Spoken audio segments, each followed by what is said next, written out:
I need you to stop whatever you're doing right now. Put the phone down, close the other tab, because what happened inside Tehran in the last 72 hours is not a story you can half pay attention to.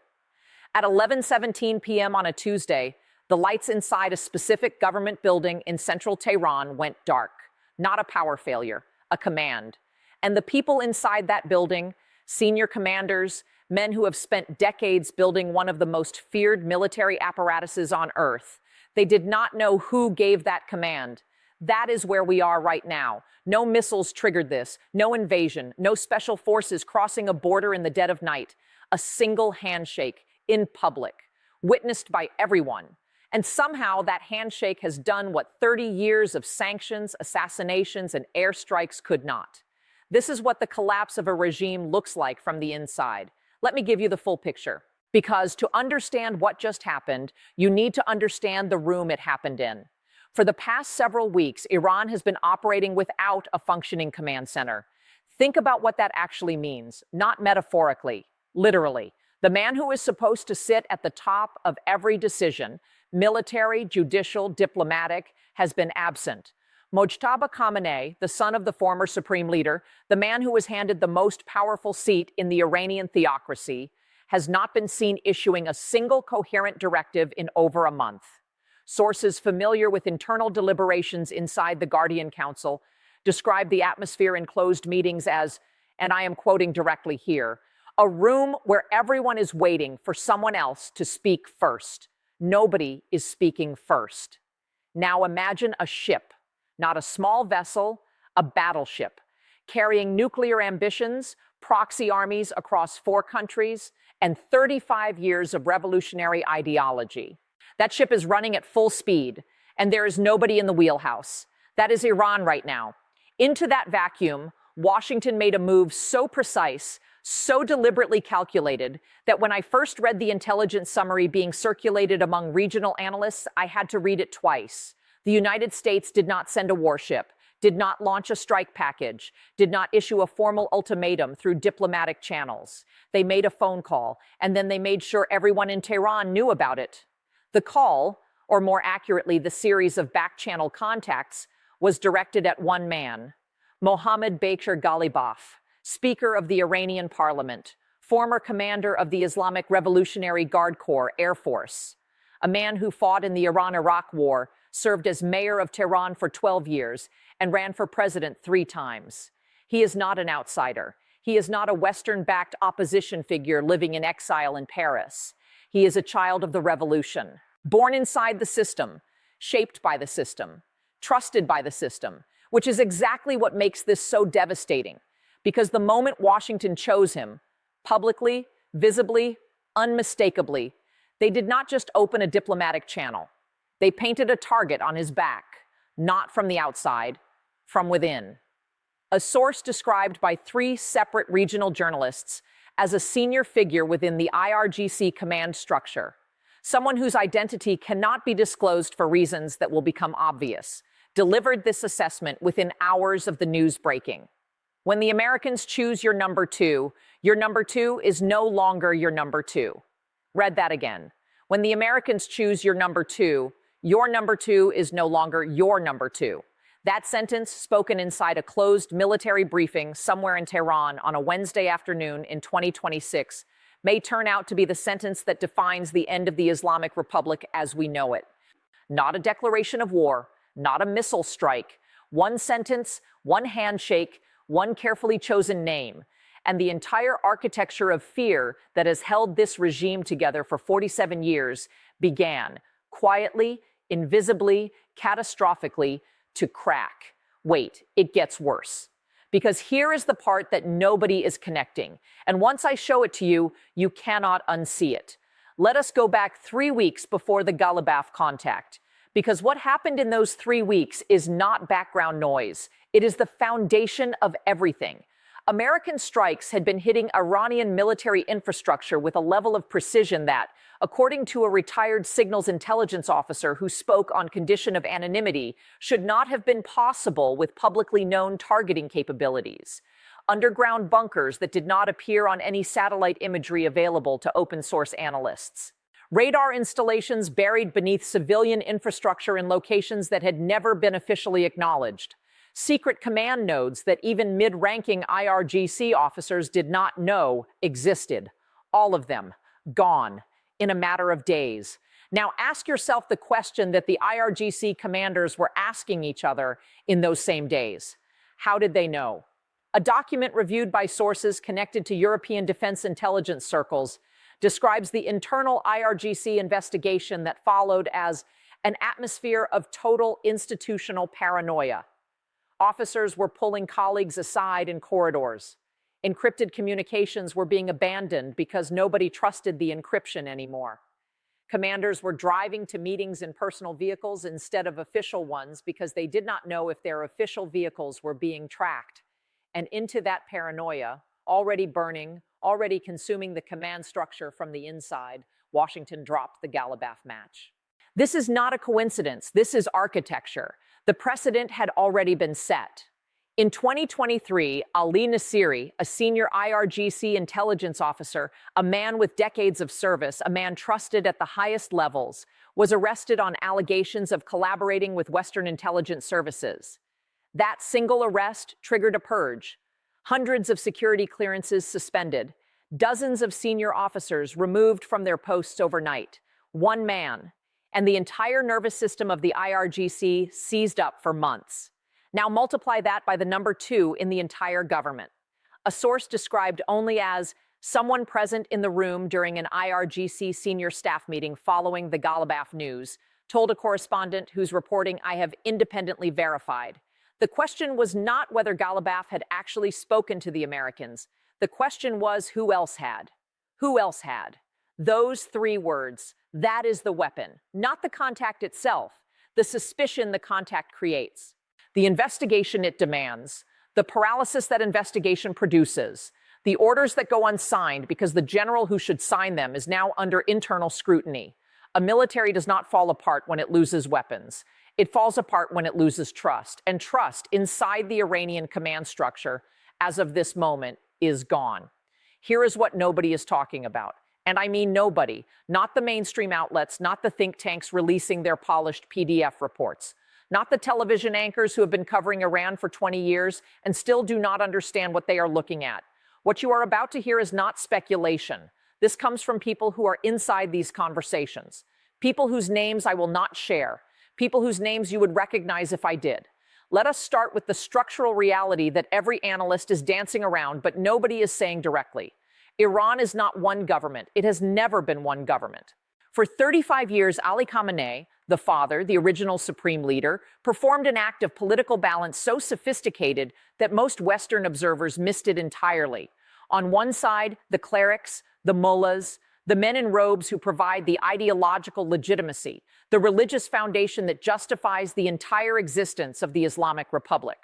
On the other side, the Revolutionary Guards, the IRGC, the men in uniforms who control the missiles, the money, the proxy networks stretching from Beirut to Baghdad to Sana'a. These 2 groups do not like each other. They have never liked each other. They tolerate each other because one man, one specific man with enough personal authority and enough political cunning, kept them at the same table. That man is gone. And his son does not have what he had. A source with direct knowledge of deliberations inside the Guardian Council confirmed to me what I had already suspected from reading the public signals. Internal meetings that once produced decisions in hours are now producing nothing. They sit, this source said. They talk, they leave, nothing is decided. Nothing is decided. Now here is the moment where I need you to pay close attention, because this is where it gets genuinely dangerous. Listen to what the different power centers have been saying publicly in the same 48-hour window. The foreign minister signals openness to dialogue. Translated from diplomatic language into plain speech, that means we are looking for an exit. IRGC Commander Hussein Salami issues a statement declaring that operations are continuing at full speed and that a ceasefire can only be discussed after the enemy has surrendered. Translated, we are not looking for an exit. We are looking for a victory that is no longer achievable. Galabaf himself, the man Washington just publicly embraced, stands at a podium and declares that Iran will strike back at the aggressor. Translated, I am performing loyalty under surveillance. 3 men, 3 completely contradictory messages, released within hours of each other. I have covered geopolitical crises for a long time. I want to tell you something honestly. I sat with these transcripts until 2 in the morning, not because I am obsessed with Iran, not because this is an academic exercise, but because in all the historical case studies of regime collapse, the Soviet Union in 1991, Iraq in 2003, Libya in 2011, I have never seen a command structure contradict itself this openly, this publicly, and this rapidly. This is not a communications failure. This is a system that has lost its center of gravity. And then there is Mojtaba. Sources whose access to Iranian leadership circles I have verified through multiple independent channels describe a situation that, if confirmed, would represent the most extraordinary development in this entire crisis. Mojtaba Khamenei, the Supreme Leader, has been attempting to establish an operational base outside Iranian territory. The city being mentioned consistently across 3 separate source streams is Moscow. Think about what that means. The Supreme Leader of the Islamic Republic of Iran, the man whose authority is supposed to be absolute, divine, and unquestionable, is attempting to govern his country from another country.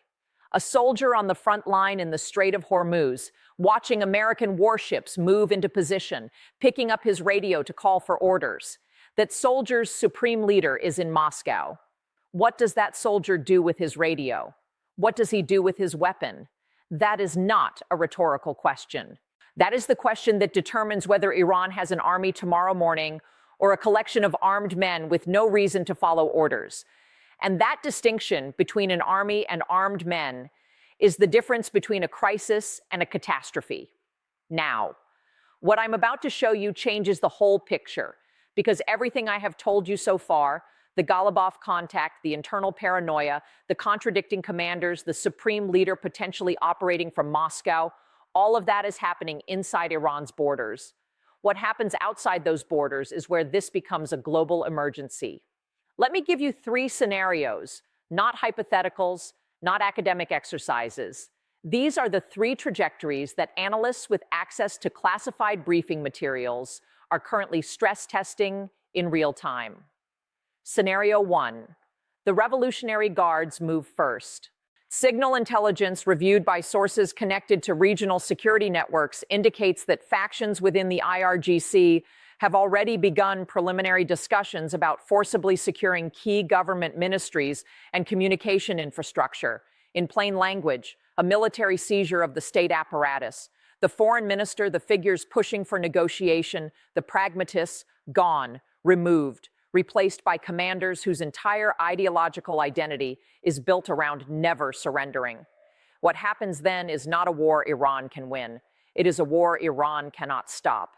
An army with severed supply lines, air defense systems that have been reduced to rubble, and a missile production capacity that, according to open source damage assessments, has been cut by more than 2/3 in the past 30 days. That army continues fighting.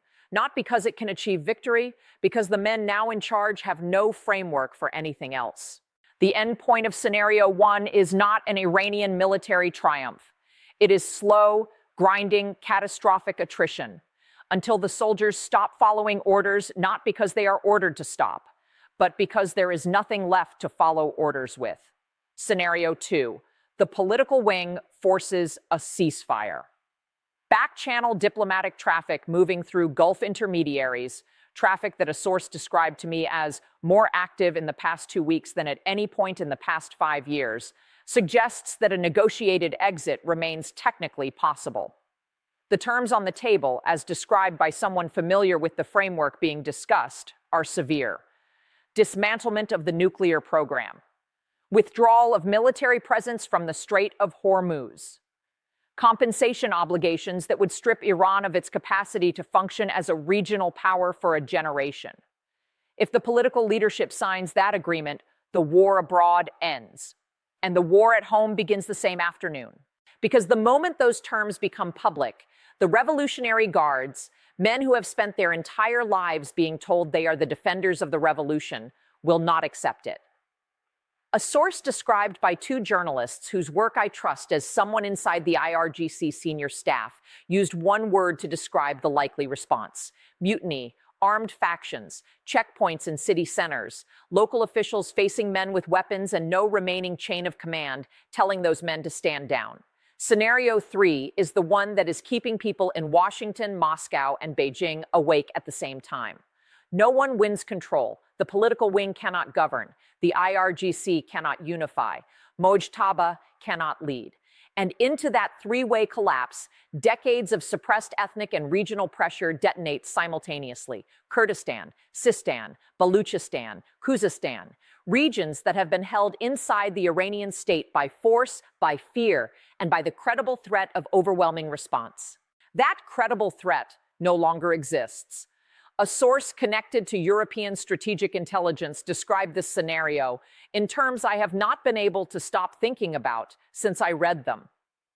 What you are looking at, this source said, is not a change of government. It is the dissolution of a state, and dissolved states do not stay dissolved quietly. They do not stay dissolved quietly. For Russia, this is not a distant geopolitical problem. Iran has been the critical southern anchor of Moscow's regional influence. Iran has been supplying components that matter to Russian operations in Ukraine. If that supply chain collapses, not pauses, collapses, the logistical pressure on Russian forces increases at precisely the moment they can least absorb it. For Beijing, a fractured Iran means a fractured energy corridor. Investments measured in the hundreds of billions of dollars suddenly sitting inside a territory that no longer has a government capable of honoring contracts. This is not Iran's crisis anymore. This is everybody's crisis. And the Strait of Hormuz, 21 miles wide at its narrowest point, carrying 20% of the world's traded oil, is sitting at the center of it. Let me bring this home. Because I understand that supreme leaders and Revolutionary Guard commanders and back-channel diplomatic frameworks can feel very distant from your actual life. I understand that. But what happens in the next 30 days in and around the Strait of Hormuz is not going to stay in the Strait of Hormuz. It is already moving toward you, 20%. That is the share of the world's traded oil that moves through that 21-mile corridor every single day, 1 in 5 barrels.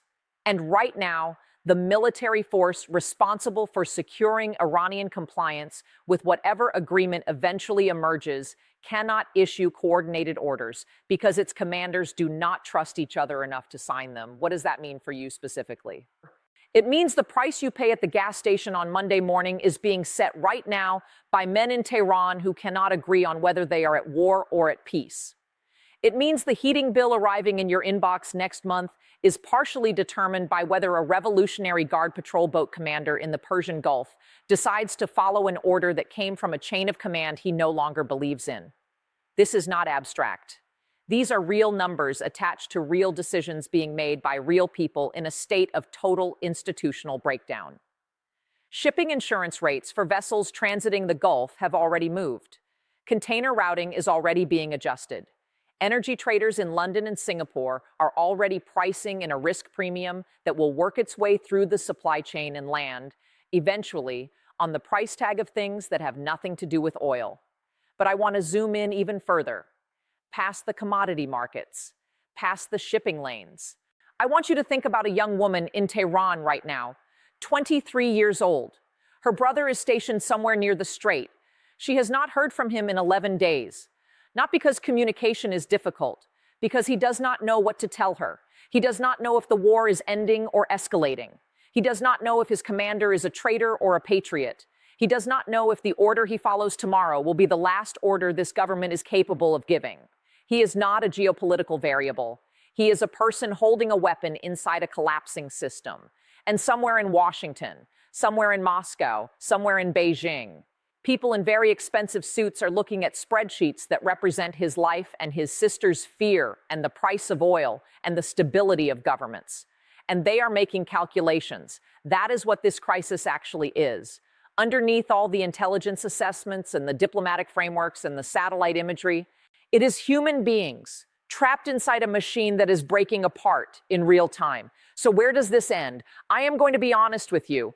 And I mean genuinely honest, not the kind of honest where someone qualifies everything into meaninglessness. I do not know. Nobody knows. And anyone telling you they know is selling you something. What I can tell you is this. 3 questions are sitting unanswered right now in the most consequential intelligence briefings happening across 3 continents. And these are not questions with comfortable answers. First, did Ghalibaf actually negotiate with Washington? Or was he deliberately set up to appear as though he did, making him a casualty of a perception operation rather than an actual defection? Because if it is the latter, then the architect of this entire crisis is more sophisticated than anyone is currently giving credit for. And that changes everything about what comes next. Second, will Mojtaba attempt a dramatic, violent assertion of authority to prove he is still in control? A strike, a provocation, something designed to silence the internal doubters before the window closes entirely? Because a wounded regime with nothing left to lose and something left to prove is the most dangerous version of this situation. Third, what happens to 47 years of accumulated weapons, networks, and relationships the moment the entity that controls them stops being a coherent state? I have been doing this long enough to know that the answers to those 3 questions will determine the shape of the Middle East for the next 20 years. I know this sounds extraordinary. I know some of you are skeptical. Good, you should be skeptical. Skepticism is how you find the truth. But I want you to do one thing before you close this video. Tell me in the comments which scenario you think is most likely: the military takeover, the forced ceasefire, or the full collapse. Because this conversation does not end here. The next video goes somewhere even the analysts at the highest levels are not yet publicly willing to go. Make sure you are subscribed and make sure notifications are on. Because when this breaks, and it will break, you are going to want to be here first.